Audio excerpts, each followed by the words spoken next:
This episode of Techno Buffalo is brought to you by the incredibly quiet torque machine, otherwise known as a Ford Focus Electric. So up this week, we're going to talk about new iMacs, when they might be coming. We're going to talk about the Galaxy Note 2, the Deuce, the sequel to the original phablet. We're going to talk about what it takes to become a YouTube partner and how to actually make a little bit of money from your videos. And we're going to talk about which phone might be right for you. This is Ask the Buffalo. Let's get started.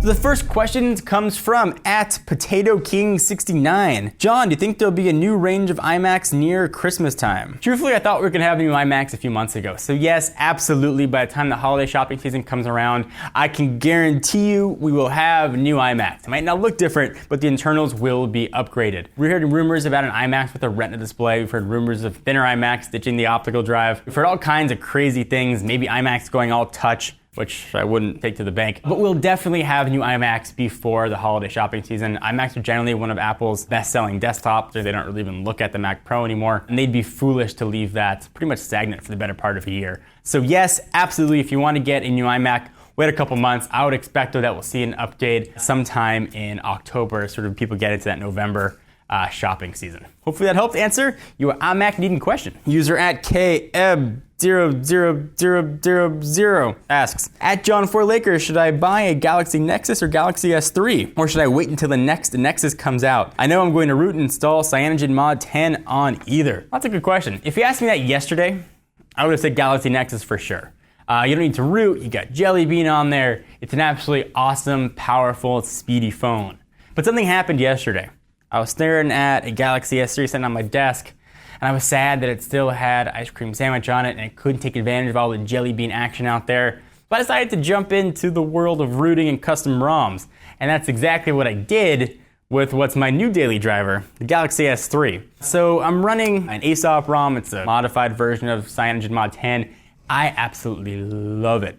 I thought that the Galaxy Nexus was blazing fast. This guy blows it away. I'm not sure if it's a combination of the hardware of the Galaxy S3 or what's been rooted for the ROM. Maybe it's eliminated some of the fat, but it's absolutely outstanding. So I've had a really hard time not recommending going for the Galaxy S3, rooting it, putting on your custom ROM, and getting the experience that you want from your phone. That is one of the nice things about Android, is you can customize and do whatever you want to it. So if you need to pick one and you want to pick one right now, go for the Galaxy S3. If you're a bit more price conscious though, you can pick up an unlocked Galaxy Nexus for about $350 and don't have to sign a new 2-year contract. So that might also be a great option for you to look into as well. @ElexOnica asks, @John4Lakers, what is the minimum amount of viewers subs before you can contact PR companies? So I wish that there was a magic number. I wish I could say, as soon as you've got 15,000 subscribers, you can start contacting. Or as soon as your website's getting X number of views, you can start contacting.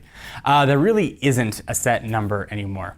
Talked about this in regards to YouTube partnerships in the past, but now YouTube has sort of opened the partnership program up to everybody. But folks think that getting hardware is the best way to sort of make money from the tech world because you have products to actually show. And in a lot of ways, that's true. The best thing I can say, and what I did when I started out, was I look at a company that I wanted to perhaps work with, and I'd find the press release they put out. At the bottom, you can search for Company X press release on Google, and you can find it. Go to the bottom, and generally there's a contact form. There's a press person, a media outreach that you can contact. And I can't stress this enough. Think very clearly and succinctly about what you're writing. Make sure it's clear, professional, and spell checked. Don't write it on your iPhone with spelling errors and words misplaced.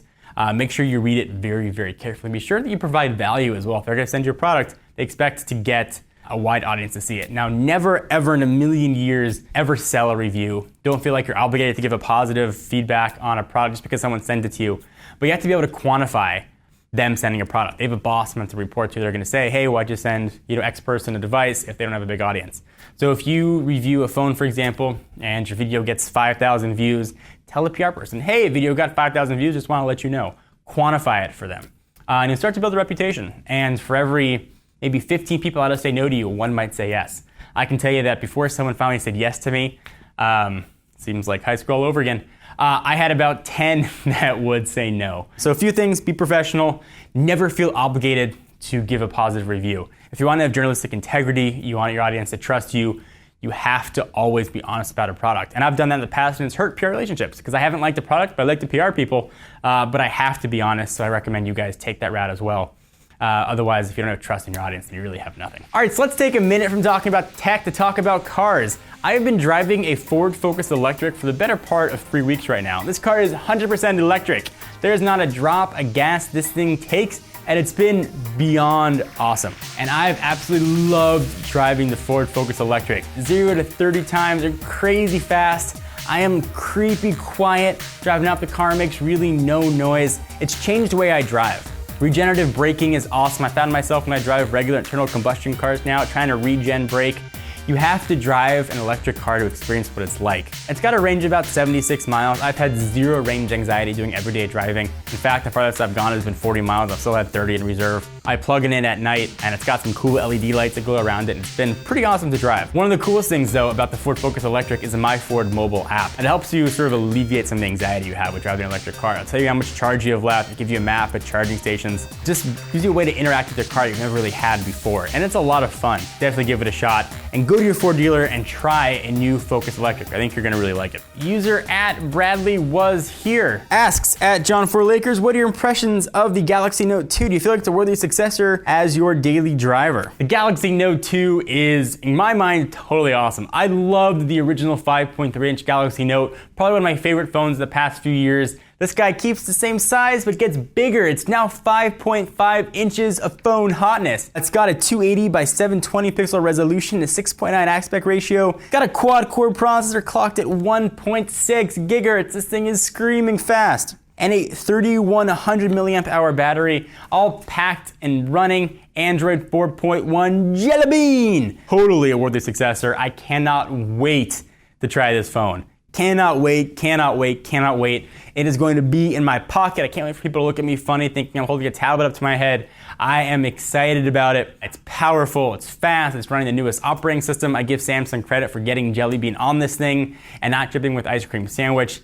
Yes, yes, yes, Galaxy Note, new hotness. Wait for it if you love the original Galaxy Note. I think it's gonna be a really, really worthwhile upgrade. Todd Hazelton, our head of mobile, had a chance to check it out at IFA. He came away really impressed. Thank you guys for watching another episode of Ask the Buffalo. Be sure to check us out at technobuffalo.com for the latest and greatest tech news. I'm John Rettinger. See you in the next video. Whoa, hold on there. It's John Q here from Techno Buffalo with a really quick message for you folks out there. You guys like Techno Buffalo, right? Of course you do. Well, we need your help. We'd really appreciate it if you can take some time to fill out a quick anonymous survey letting us know a little bit more about you guys, our viewers. Just go to reversion3.com/technobuffalo survey. Take a few moments to fill out a few questions. You know, we'd really appreciate it. And just like how I appreciate you watching this little end clip of this video of me holding up this really heavy camera, my arms are just really hurting. So really appreciate it, guys. Thanks again. Latest.